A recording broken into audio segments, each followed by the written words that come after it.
Hey guys, what is going on? It is Brooke, or the Undead DM, as you may have guessed at this point in time. And sorry for the extremely long delay when it came to making more reviews and math like this. In the process of moving still, though we are almost done. So hopefully by the time this video comes out, we'll be fully moved in and I could start making more videos like this.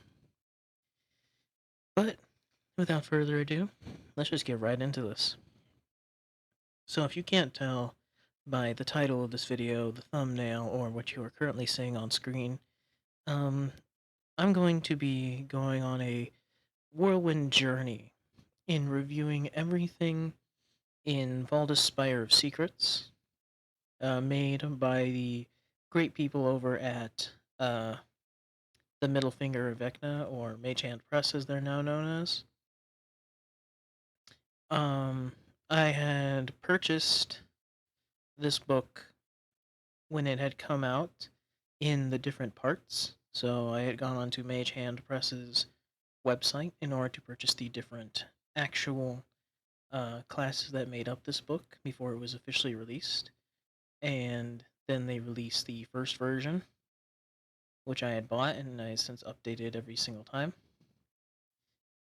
And I gotta say, it is quite underwhelming in terms of power, in terms of customizability for a lot of classes. The subclasses are pretty subpar. A lot of the feats don't really, they either function way too well or they don't function at all. A lot of the weapons, armor, and magic items are, once again, either overtuned or not strong at all. And then there's all these variant rules and all that. But we will get into each of these separately. So, apologies. In today's video, I'm actually going to be starting on the races. So, there were, I believe, 5 races. Yes, 5 new races released with this book. The Gepetan, the Mandrake, the Mousefolk, the Spirit Host, and the Near Human. And I'm going to be going over each one, give you my opinion on their strengths and weaknesses, where I think they fall short, where I think they're a little bit too strong, and just in general, what I would do to fix these, if they need any. So, apologies, getting over a little bit of a sickness, but we'll start with number 1. So Gepetans, these are essentially living dolls. These are just, um, they're essentially toy versions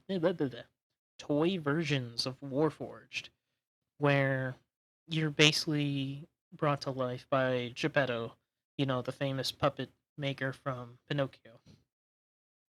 So initially, you get a +1 to your dexterity and +1 to your charisma. You don't age as you are a construct, and your alignment varies. You have a walking speed of 25 feet. So already, if this doesn't have a feat dedicated to itself to give it 30 feet of movement speed, like the other, uh, races, like the gnome, the dwarf, and the halfling. I think the halfling has 25 speed. If it doesn't have a move speed increase feat as a racial bonus, as a racial feat, this is already kind of in line with those other 3 races. They are small, so I think this is one of the few small races in the game next to pixies, or fairies as they're called, I believe. Dark vision, pretty standard. And then they get construct anatomy. You are immune to non-magical diseases. You don't need to eat, breathe, but you can ingest food and drink if you wish. And instead of drinking, or instead of taking a long rest, you take 4 hours a day. And you are aware of your surroundings, and you can still be placed into a torpor by sleep-inducing magic. So things like the sleep spell can still affect you. Inconscious. I think that's how you pronounce that word. And basically, what this is, you have advantage on deception checks to appear as just a normal toy.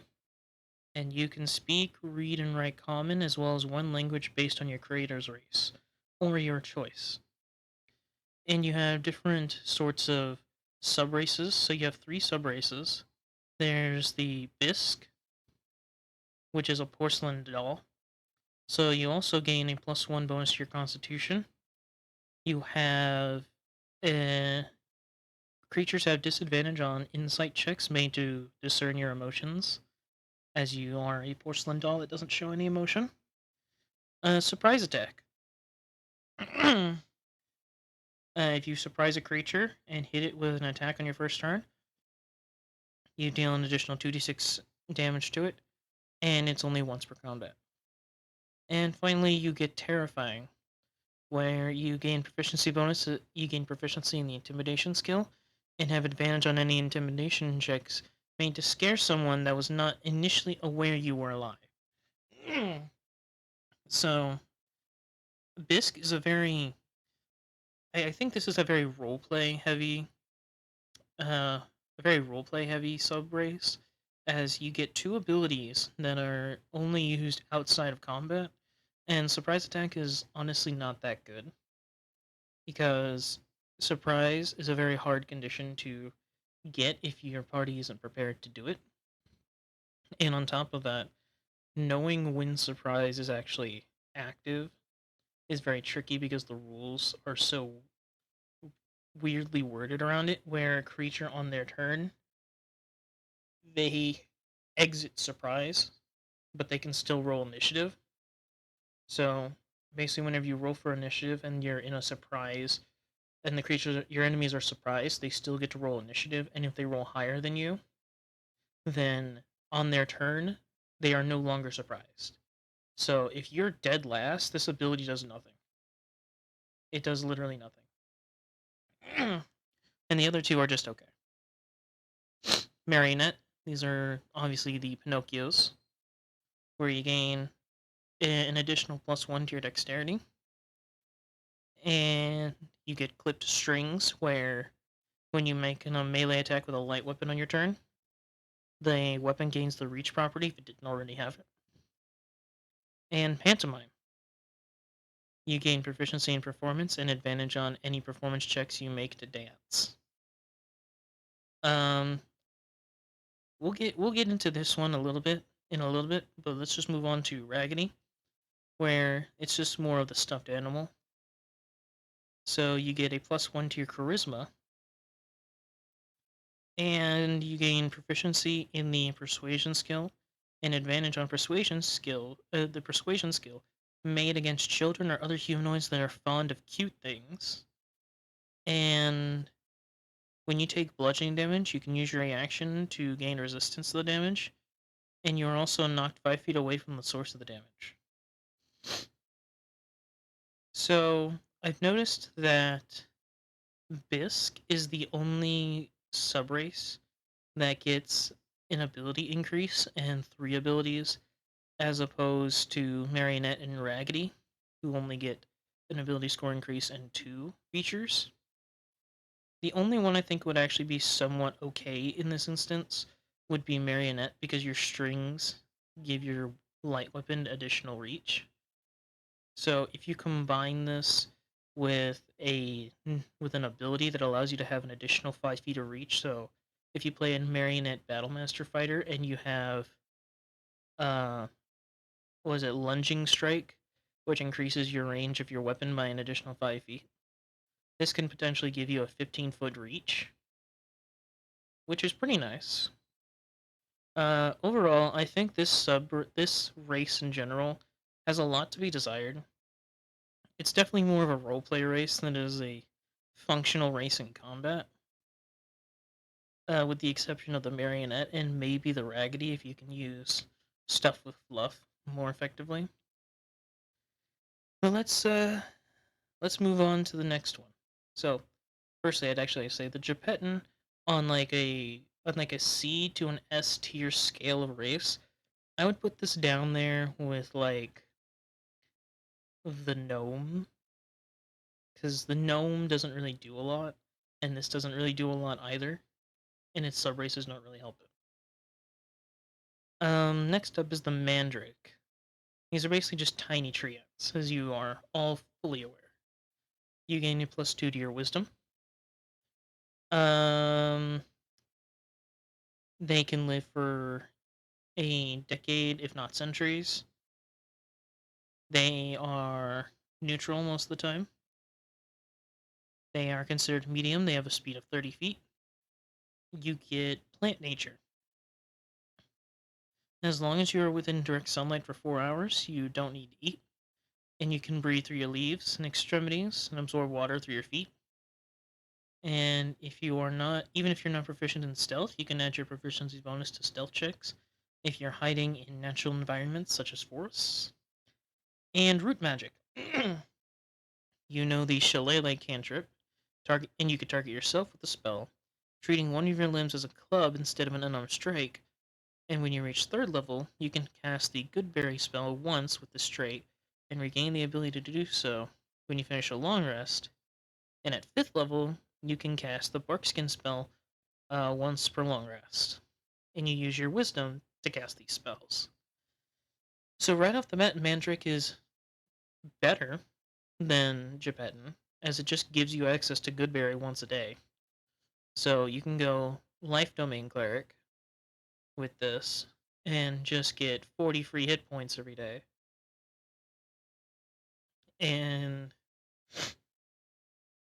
you know, Shillelagh's not that good, and neither is Barkskin, but hey, one free Goodberry a day, that's kind of the most of the reason that people have Lifeberry to begin with. They just go Life Domain Cleric, take a level 1 feat, and get the Druid spells.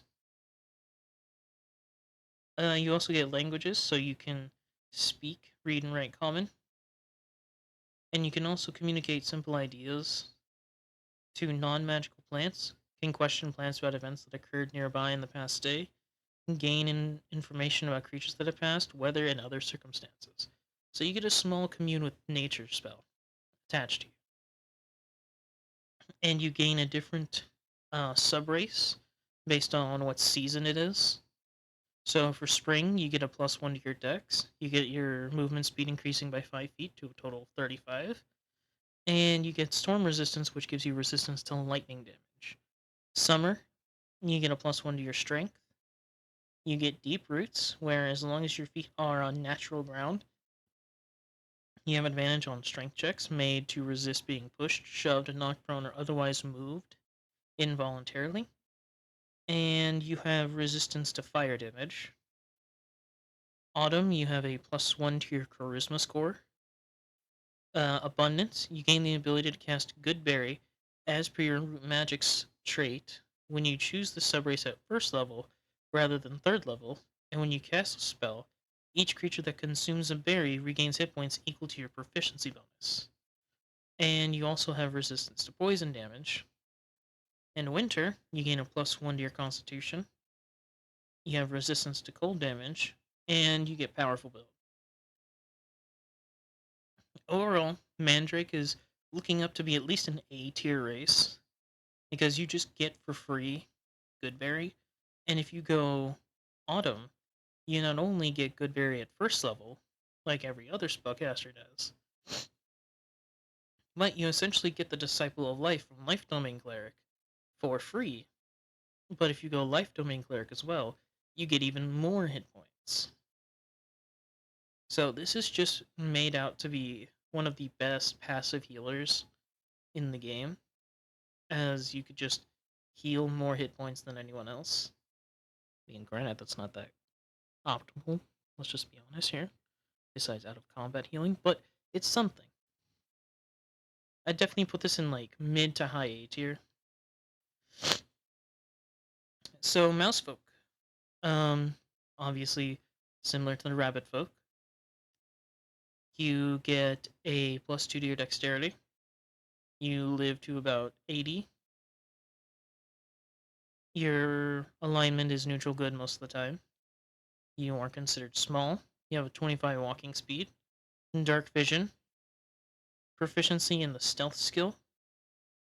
You can move through the space of any hostile creature as if it were difficult terrain. You suffer no penalty for squeezing into a space that is only large enough for a creature that is one size smaller than you. You can speak, read, and write common, and you can also speak Rodentia, which is basically you can speak to other rodents.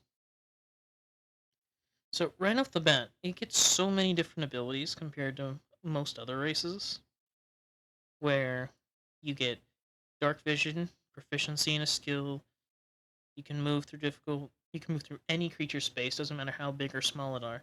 So you can move through minuscule creature space as if it was difficult terrain, and you can even move through another small creature space.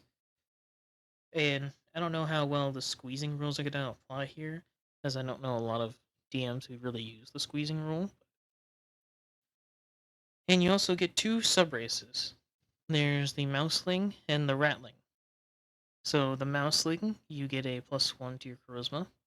You have advantage on saving throws against being frightened, and you get Nimble Escape. When a creature you could see makes an opportunity attack against you, you can use your reaction to impose disadvantage on the attack roll, and you can't use this trait when you're wearing medium or heavy armor. And finally, Rattling. So you get a +1 to your strength score. You get Gnaw, where you can use your action to chew through and break a small non-magical object that isn't being worn or carried, like a rope, a wooden rod, a handle, or a length of fabric. If you chew on a wall or a floor for 1 minute, you can gnaw a hole large enough for a tiny creature. You can't chew through materials that are harder than your teeth, such as metal, stone, or crystals. And finally, you have advantage on saving throws against poison and have resistance to poison damage. Overall, I would definitely put this above Gepetin, but not by much. Because again, the squeeze rule isn't going to come into play a lot. Scurry is nice, as is having free proficiency in stealth. But really, the two sub races are what bring it down. As advantage against being frightened, and you can only use nimble escape when you're not wearing medium or heavy. Granted, you're probably going to be building this as like a rogue that's not really going to have heavy or medium armor. But if you wanted to use this race with anything else, you would just use Rattling. And also, I find it funny that Mouseling has advantage on saves against being frightened. Rattling has advantage on saves against poison, but Mouseling actually gets a combat use, and Rattling just gets this. It's still better than Gepetin in a lot of cases, because you are a small creature, so there's a lot of things that people can do with that. But yeah, that's definitely above Gepetin, maybe low B tier, maybe high C. Still not good.